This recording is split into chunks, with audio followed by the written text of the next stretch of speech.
মানুষদের কিন্তু মন নরম, সোনার মানিকেরা, আব্বা জানেরা, ভাই জানেরা। এবার কি করলেন, এই মেয়েটা ডাক দেন, আব্বা জান মেহেরবানি করে দয়া করে যদি একটু আমার কথা শুনতেন, আপনার সাথে আমি একটু আলোচনা করতাম। এবার আল্লাহর বান্দা, পাগল বান্দা বসে গেল। বসে যাওয়ার পরে বলছে, এবার রুটি বানালেন, 3টা রুটি বানালেন। কয়টা? 3টা রুটি খাওয়াইলেন। উনি মালিকের কাছে হাত তুললেন, মালিক রে, তোমার একজন অদম গুনাহগার অসহায় বান্দা 3টা রুটি খেয়েছে, আল্লাহ তুমি এই মেয়েটাকে 3 বছরে 3টা পুত্র সন্তান দান করে দাও। জোরে বলা যাবে কি একবার মারহাবা? আল্লাহর বান্দা চলে গেলেন, 3টা বছরে আল্লাহ রাব্বুল আলামিন 3টা পুত্র সন্তান দান করলো। জোরে বলা যাবে কি মারহাবা? আর একটু জোরে বলি মারহাবা। এই সন্তানটা দান করার পরে মুসা আলাইহিস সালাম ওই রাস্তা দিয়ে রওনা করেছে। আমি বলছি যেখানে বাঘের ভাই সেখানে মুসা আলাইহিস সালাম লক্ষ্য করে দেখে, আহারে এরা দেখতেছ ওই মিয়া সওয়াল, যে মিয়া সওয়াল আমাকে বলছিল ছেলে হবে কিনা, মিয়া ওই কিল খাবার দাও, কথা কয় না ঠিক কিনা? কিল খাওয়ার দাম। মুসা আলাইহিস সালাম ব্যাক করে পিছনের দিকে রওনা করতেছে। রওনা করার পরে আল্লাহর পয়গম্বরকে ডাক দিলেন, মেয়েটা, এ পয়গম্বর মুসা দাঁড়াও, দাঁড়াও, তোমার সাথে আমার কথা আছে। পয়গম্বর মুসা আলাইহিস সালামের ভিতরের হৃৎপিণ্ডটা দাবর দাবর বেশি আরম্ভ হয়ে গেছে। এ পয়গম্বর, তুমি মিথ্যা কথা কও, তোমার আল্লাহ মিথ্যা কথা কয়, কোন নাউজুবিল্লাহ। তুমি মিথ্যা কথা কও, তোমার আল্লাহ মিথ্যা কথা কয়। মুসা আলাইহিস সালাম রাগে বউ, তুমি কি কও?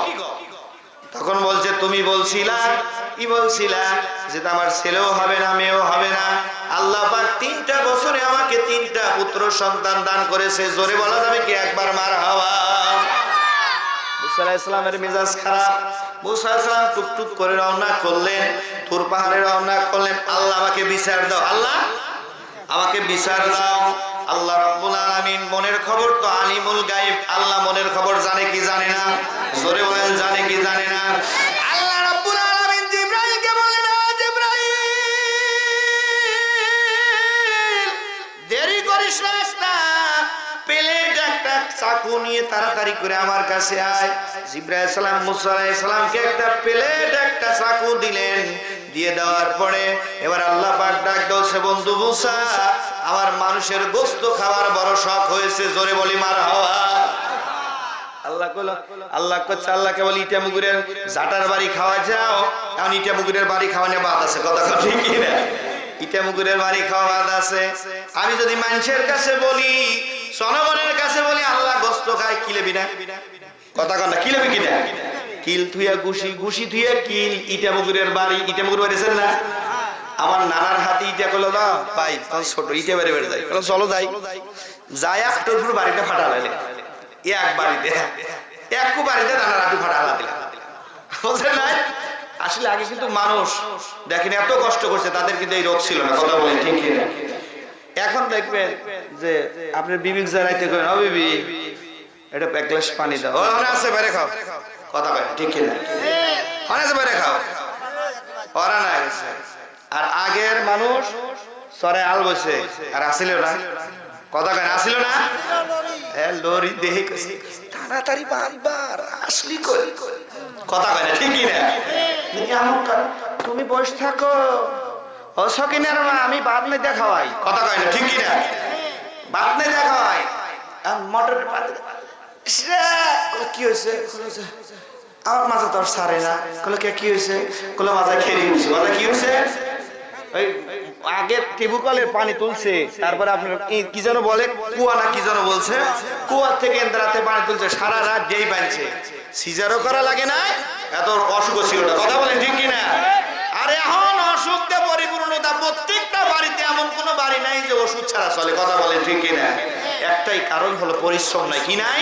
পরিশ্রম নাই। ঘরে হয়ে থেকে এক ভাই আর এক ভাই ডাক দিবি কেদা ঘরের ভিতরে আইতো, কথা ঠিক মোবাইল করে কয় কেদা ঘরে, আমার ঘরে ডাক্তার দিবি, কথা বলে ঠিক কিনা? আল্লাহ রাব্বুল আলামিন ডাকতে বললেন, বন্ধু মুসা, আমি মানুষের গোশত খাবো বন্ধু। এ বন্ধু মুসা, যা যা যা যা। হযরত মুসা আলাইহিস সালাম মানুষের কাছে চায়, বন্ধুরে আল্লাহ গোশত খাবে, একজন দেয় ঘুষি আর একজন দেয় বাড়ি। কানতে কানতে সন্ধ্যাবেলা আল্লাহ পয়গম্বর মুসা আলাইহিস সালাম রওনা করেছে। পিছন দিয়ে ডাক দেয়, একটু দাঁড়ান, মেহেরবানি করে দয়া করে যদি দাঁড়াতেন, আপনার সাথে কথা আছে। আল্লাহর পয়গম্বর মুসা আলাইহিস সালাম দাঁড়া যায়। এ পাগল, বলো বলো ভাই, এমন কি কথা বলবে, মেহেরবানি করে দয়া করে বলো। বলছে তোমার আল্লাহ গোশত খাইতে চাইছে।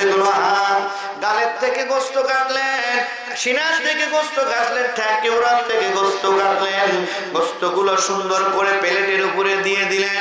প্লেটের উপরে দেওয়ার পরে আল্লাহর পয়গম্বর মুসা আলাইহিস সালাম মনের আনন্দে চলে যাচ্ছে বারে আল্লাহ পাকের কাছে। আল্লাহ পাকের কাছে দেওয়ার পরে বলছে, বন্ধু গোশত আনছো? গুলো আনছি আল্লাহ।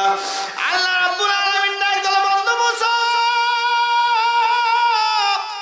বন্ধু মুসা, তোমার কাছে কি গোশত ছিল না রে বন্ধু? বন্ধু, তোমার কাছে কি গোশত ছিল না? আমি রব, আমি আল্লাহ, আমি সৃষ্টিকর্তা, আমি গোশত খাইতে চাইছি রে বন্ধু, তুমি পাগলের কাছ থেকে গোশত নিয়ে আসছো। মুসা আলাইহিস সালামের মাথাটা নিচের দিকে নত হয়ে গেল। নত হয়ে যাওয়ার পরে বলছে, বন্ধু রে, বন্ধু, এই মেয়েটার কাছে যে লোকটা ছিল, এই লোকটা সারাক্ষণ আমি মালিককে আমার জিকির করতে করতে কলবখানা পরিষ্কার করে ফেলেছে। ওই লোকটা যদি 3টা সন্তান নয় 3000 সন্তান চাইতো, আমি আল্লাহর সাথে সাথে দান করে দিতাম। জোরে বলি একবার মারহাবা। আল্লাহ দিতে বাজে? জোরে কান, বাজে কি? বাজে না। অনেকেই আছে এই জিনিসটা বিশ্বাস করে। আল্লাহর কাছে চাইবেন, কার কাছে চাইবেন? আল্লাহর কাছে চাইবেন। গভীর রাতে আপনি তাহাজ্জুদ নামাজ পড়ে সেজদায় করে মালিককে বলবেন, মালিক, আল্লাহ আমি তোমার গোলাম, তুমি আবার মনিব, হাজারো 100টা রহমত ভাগ করে দিয়ে একটা রহমত মা বাপের মার ভিতরে 3 ভাগ দিয়েছো। দেওয়ার পরে এবার মার সামনে যদি সন্তানকে জাহান্নামের আগুনের ভিতরে ফেলে দেয়, ওই মা কিন্তু সহ্য করতে পারে না। পারে কি? কথা বলেন, পারে কি? ও মালিক,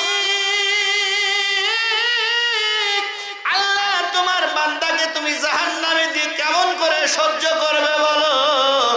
আল্লাহ ডাকতে বলে, ফেরেশতা, আমার বান্দার দিকে তাকায় দেখ, সবাই ঘুমায় গেছে, আমার বান্দা চোখের পানি ছেড়ে দিয়ে দিয়ে আমার কাছে কান্দে রে।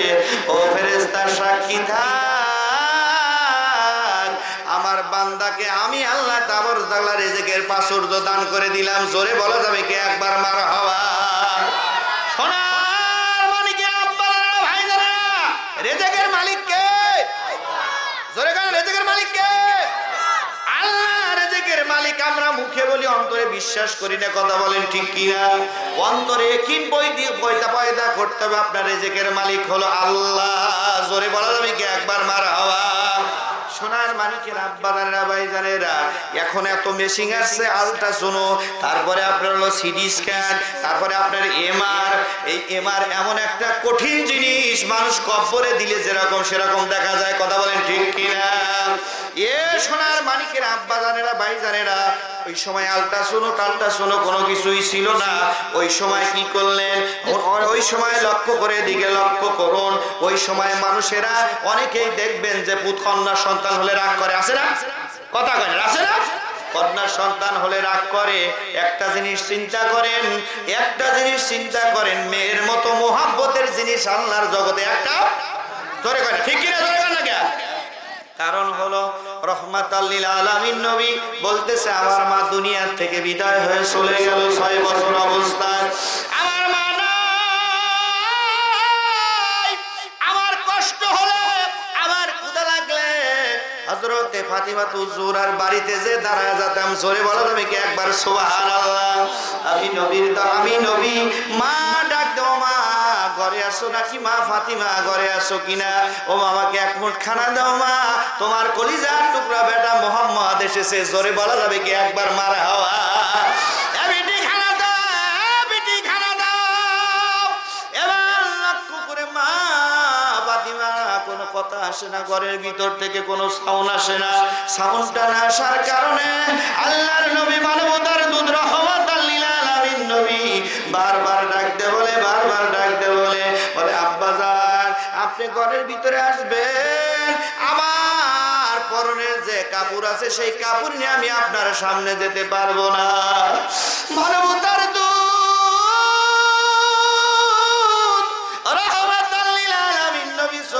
পানি ছেড়ে দিয়ে দিয়ে কান্দে। আরে জান্নাতের যিনি রমণী, জান্নাতের যিনি সরদারিনী, ওই ফাতিমাকে ছেঁড়া কাপড় পরিধান করেছে।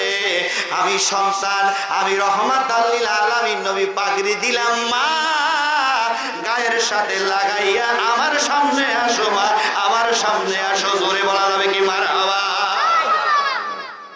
ফাতিমা শরীরটা ডেকে আব্বার চেহারার দিকে তাকায় আছে। আব্বা, আপনার মুখ কেন শুকানো?